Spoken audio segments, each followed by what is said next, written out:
Hi, I am miss Lisa. Welcome to Mata music centre. അപ്പോൾ ഇന്ന് നമ്മൾ എടുക്കുന്ന പാട്ട് ആലിലെ മഞ്ചലിൽ നീയാടുമ്പോൾ.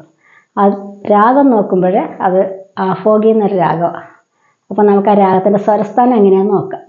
അതേസമയം ആ രാഗത്തിലെ ആ പാട്ട് നമുക്കൊന്ന് പ്രാക്ടീസ് ചെയ്യാം. ഒത്തിരി സംഗതികളുള്ള പാട്ടാണ്. നമ്മൾ ബിഗിനേഴ്സിനായതുകൊണ്ട് ആ സംഗതികളൊന്നും ഇല്ലാതെ നമുക്കൊന്ന് പരിശ്രമിച്ച് നോക്കാം. അതേസമയം അത് കഴിഞ്ഞ് നമ്മൾ കോഡ്സ്, കീബോർഡിൽ എങ്ങനെയാണ് കോഡ്സ് പഠിക്കുന്നതെന്ന് കാണിച്ചു തരാം. കാര്യം ബോർഡിൽ മിസ് ചെയ്തിട്ട് പലർക്കും അത് മനസ്സിലാകുന്നില്ല. അപ്പോൾ ഇന്ന് മുതൽ നമുക്ക് കീബോർഡിൽ കോഡ്സും പ്ലേ ചെയ്ത് കാണിക്കുക. ഇച്ചിരി സമയമെടുത്ത് ക്ഷമയോടുകൂടി ഇരുന്ന് കാണുക, പഠിക്കാം. അപ്പം നമ്മൾ ഇന്ന് എടുക്കുന്ന രാഗത്തിൻ്റെ സ്വരസ്ഥാനം കാണിച്ചു തരാം. ഇപ്പം ഷഡ്ജം,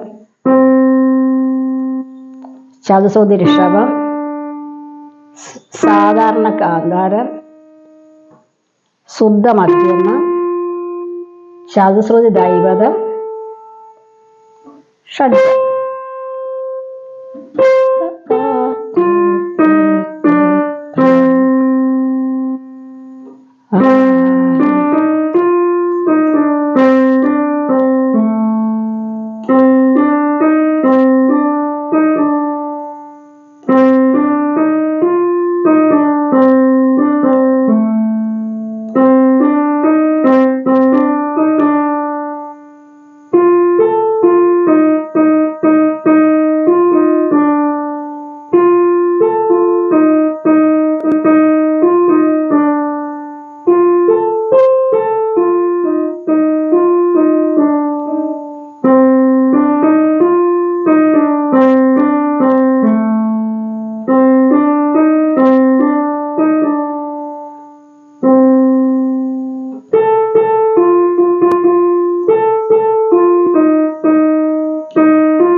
ഇങ്ങനെയാണ് ഈ സ്വരത്തിനകത്ത് തന്നെയാണ് ഈ പാട്ടിരിക്കുന്നതായിട്ട് കാണുന്നത്. അപ്പോഴേ നമ്മളിപ്പോൾ ഇതെടുക്കും, എടുത്തപ്പോഴും കുറച്ച് ഇപ്പോൾ നമ്മളിതിനകത്ത് ഒരിതും കാണിച്ചിട്ടില്ല. എങ്ങനെ നമ്മൾ അതിൻ്റെ സംഗതികളൊന്നും കാണിച്ചിട്ടില്ല. അപ്പം മിസ് ഇത് ഓൾ ഓവർ ഈ സ്വരത്തിൽ ഈ പാട്ടുണ്ട്. നിങ്ങൾ പാട്ട് കേട്ടുകൊണ്ട് പിടിക്കുമ്പോൾ ചില കീകൾ എടുക്കാനുണ്ടെങ്കിൽ അത് എടുക്കണം. അതിപ്പോൾ മിസ് ഇങ്ങനെ ഓൾ ഓവർ എന്ന് ജസ്റ്റ് ബിഗിനേഴ്സിന് കാണാൻ വേണ്ടിയാണ് ഇങ്ങനെ എടുക്കുന്നേ ഉള്ളൂ കേട്ടോ. അപ്പോൾ നമ്മൾ എങ്ങനെ എടുക്കുന്നത്, നിങ്ങൾ എടുക്കുമ്പോൾ ഇതുണ്ട് ആലിൻ്റെ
ഇങ്ങനെ എടുക്കുന്നത് എങ്ങനെയാണെന്ന് ജസ്റ്റ് മിസ് കാണിച്ചതെന്നാണ് കേട്ടോ.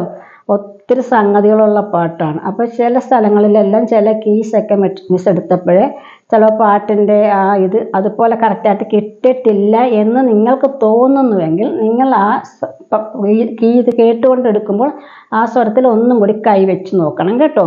അതായത് ഇത് നിങ്ങൾ ഇതിനകത്ത് ഇത്ര സ്വരത്തിലാണ് ഈ പാട്ട്, ഇത് സെയിം സ്വരമാണ്, ഇതിൽ വേറെ അന്യ സ്വരമൊന്നും വന്നതായിട്ട് കണ്ടില്ല കേട്ടോ മക്കളെ. അപ്പോൾ ഒന്ന് പരിശ്രമിച്ച് നോക്കുക. ഇനിയിപ്പോൾ കോഡ്സ്, ഇപ്പം മിസ് ബോർഡിൽ എഴുതിയിരിക്കുന്ന A major code, A minor code, A diminished. അപ്പോൾ ഈ കോഡ്സ്, കുറച്ച് കോഡുകൾ എങ്ങനെ ഈ കോഡ് പിടിക്കുന്നതെന്ന് കാണിച്ചു തരാം. ഇപ്പോൾ എ മേജർ കോഡാണെങ്കിൽ നമ്മൾ എങ്ങനെ പിടിക്കുക, ഞാനിപ്പോൾ നമ്മൾ ഇവിടെ വരെ ഇതിൻ്റെ ഇതെടുത്തിട്ടുള്ളത് കൊണ്ട് മിസ് വന്ന് ഇങ്ങോട്ട് ലെഫ്റ്റിലോട്ടാണ് പോകുന്നത്. അങ്ങോട്ട് പോകുമ്പോഴേ നമുക്ക് കോഡിൻ്റെ സ്പേസ് അവിടെയാണ്. അപ്പം മിസ് ഇവിടെ തന്നെ നിങ്ങളെ കാണിച്ചു തരാം. ഇപ്പോൾ എ മേജർ കോഡ് എങ്ങനെയാണ്, എ മൈനർ കോഡ് എങ്ങനെയാണ് ലെഫ്റ്റ് കൊണ്ടോ അല്ലെങ്കിൽ റൈറ്റ് കൊണ്ടോ കാണിച്ചത്. ഇത് കണ്ടോ, ഇങ്ങനെ പിടിച്ചാൽ ഇത് എ മേജർ കോഡാണ് കണ്ടോ. അപ്പോൾ നമ്മൾ ഈ ഫിംഗർ താഴെ വെച്ചാൽ എന്താകും, എ മൈനർ കോഡാകും. അത് ഇങ്ങനെ വെച്ചാൽ എന്താകും, എ ഡിമിനിഷ്ഡ് ആകും. അപ്പോൾ ഇങ്ങനെ എടുക്കുമ്പോൾ ഒരേ ശബ്ദത്തിൽ തന്നെ വന്നിരിക്കണം. അപ്പം ഇങ്ങനെ വന്നാൽ എന്താകും, അപ്പോൾ നമ്മൾ വന്നിട്ട് ഇവിടെ നിന്ന് നേരെ ഇങ്ങനെ പിടിക്കുമ്പോൾ അത് മൈനറായി, ഇത് മേജറായി, ഇത് ഡിമിനിഷ്ഡ് ആയി. അപ്പോൾ ഈ 3 കോഡ്സ് നിങ്ങൾ പഠിക്കുക. പിന്നെ ഇവിടെ ഇങ്ങോട്ട് വെക്കുമ്പോൾ ഓക്മെൻറ്റ് 6, 7 ഇങ്ങനെയൊക്കെ വരും. അപ്പോൾ ഈ 3 കോഡ്സ് ഈ ക്ലാസ്സിൽ നിങ്ങൾ ഈ 3 കോഡ്സ് പഠിക്കുകയാണെങ്കിൽ അടുത്ത ക്ലാസ്സിൽ കുറച്ച് കോഡ്സ് കാണിക്കാം. പക്ഷേ ഇത് ഈ പാട്ടിൻ്റെ കോഡ്സ് അല്ല. ഈ പാട്ടിനെ നിങ്ങൾക്ക് ചിലപ്പോൾ സിറ്റുവേഷൻ അനുസരിച്ച് നിങ്ങൾ മാറ്റി കൊടുക്കണമെങ്കിൽ കണ്ടോ എഫ് മേജർ കോഡ് പഠിക്കാൻ സാധിക്കും. കാര്യം സി എഫ് എ ഇതിനകത്തുണ്ട്. പക്ഷേ അത് ഏത് സിറ്റുവേഷനിൽ കൊടുക്കണമെന്ന് എടുത്ത് ആ സാഹചര്യത്തിൽ മാത്രമേ കൊടുക്കാവുള്ളൂ. എല്ലായിടത്തും കൊണ്ട് ഈ കോഡ്സ് പിടിക്കരുത്. പിന്നെ ഡി മൈനർ കോഡ് പിടിക്കാൻ സാധിക്കും, കാരണം ഈ പാട്ടിൽ ഇത് 3 ഉണ്ട്. പിന്നെ വന്ന് എ ഇത് ഡിമിനിഷ്ഡ്, ഇത് സി എ ഉണ്ട്, ഇ ഫ്ലാറ്റ് ഉണ്ട്, സി ഉണ്ട്. അപ്പോൾ ഇത് 3-നകത്തും നിങ്ങൾക്ക് പിടിക്കുക. ആ സിറ്റുവേഷൻ അനുസരിച്ച് പിടിക്കാൻ പരിശ്രമിക്കുക. വേറെ കോഴ്സുകളിൽ നിങ്ങൾ ഈ പാട്ടിനെ പിടിക്കാതിരിക്കുന്നതാണ് നല്ലത്. പിന്നെ നിങ്ങൾക്ക് കുറച്ചും കൂടി ബെറ്ററായിട്ട് ഇതേപ്പറ്റി അറിയാവുന്നവരാണെങ്കിൽ നിങ്ങളത് ശ്രമിക്കുക. ഞാനിപ്പോൾ ഈ ഒരു 3 കോഡ് ബിഗിനേഴ്സിന് കാണിക്കുവാണ് കേട്ടോ. അപ്പോൾ ഇങ്ങനെ പിടിക്കുക. നമുക്കപ്പോൾ ഇതിന് ബോർഡിൽ മിസ് എഴുതിയിട്ടുണ്ട്, അതെങ്ങനെയാണെന്ന് നമുക്ക് നോക്കാം.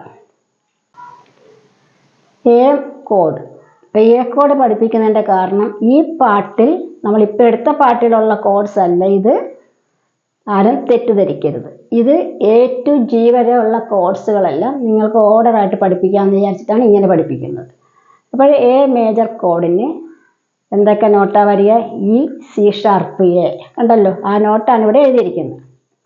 ഫിംഗർ വന്ന് തള്ളവിരൽ പിടിക്കുക, ചൂണ്ടുവിരൽ 4ാമത്തെ മോതിര വിരലെന്ന് പറയും. അപ്പോൾ 1 2 4 അതിനാ okay. 4th finger, 2nd finger, 1st.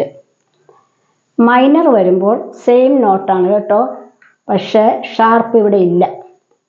അതാണ് ഇതിൻ്റെ അകത്ത് മൈനർ വരുമ്പോൾ ഷാർപ്പ് പോകും. എ ഡിമിനിഷ്ഡ് അല്ലെങ്കിൽ ഓർ വന്നാൽ ഇങ്ങനെ വരും. എ ഒരു ഓ പോലെ കണ്ടോ ഇങ്ങനെ വരും. അങ്ങനെ വന്നാൽ ഇവിടെ ഇ ഫ്ലാറ്റാണ്. അപ്പം നോട്ട് സെയിം നോട്ടാണ്, സി അല്ല ഇ സി ജി. അപ്പോൾ എ സി ഇ ഫ്ലാറ്റ് വന്നാൽ ഡിമിനിഷ്ഡ്. അപ്പോൾ ഇവിടെ ഒരു കറുത്ത നോട്ട്, ഡിമിനിഷ്ഡ് വന്നാൽ ഈ കറുത്ത നോട്ടായിട്ട് മാറും, മേജർ വന്നാൽ സി കറുത്ത നോട്ടായിട്ട് മാറും, മൈനർ വന്നാൽ എല്ലാം വെളുത്ത നോട്ട്. അപ്പോൾ ഇതാണ് ഇതിനകത്ത് പഠിക്കാനുള്ളത്. എന്തെങ്കിലും സംശയമുള്ളവർ മിസ്സിനെ വിളിക്കണം കേട്ടോ. അപ്പോൾ എല്ലാവരും നന്നായിട്ട് പഠിക്കുക. മിസ് പറഞ്ഞ പ്രത്യേകം ശ്രദ്ധിക്കണം. വളരെ മനോഹരമായ നല്ല ഫീലുള്ള ഒരു പാട്ടാണ്, നിറയെ സംഗതിയുള്ള പാട്ടാണ്. പക്ഷേ മിസ് എടുത്തപ്പോൾ ആ ഫീലോ ആ സംഗതികളോ ഒന്നും വന്നിട്ടില്ല. ജസ്റ്റ് ഫ്ലാറ്റായിട്ട് നിങ്ങളെ പഠിപ്പിക്കാൻ വേണ്ടി എടുത്തതാണ്. അപ്പോൾ നിങ്ങളത് പ്രത്യേകം ശ്രദ്ധിച്ച് പഠിക്കുക. നിങ്ങളത് കേട്ടിട്ട് വളരെ മനോഹരമായിട്ട് വായിക്കാൻ ശ്രമിക്കുക. അപ്പോഴെന്തൊക്കെ ചെയ്യണം, അടുത്ത ക്ലാസ്സിൽ നമ്മൾ കാണാം. വീണ്ടും കാണും വരെ മിസ് വിട പറയുകയാണ്. ചെയ്യാനുള്ളത് subscribe, share, like, comment. By.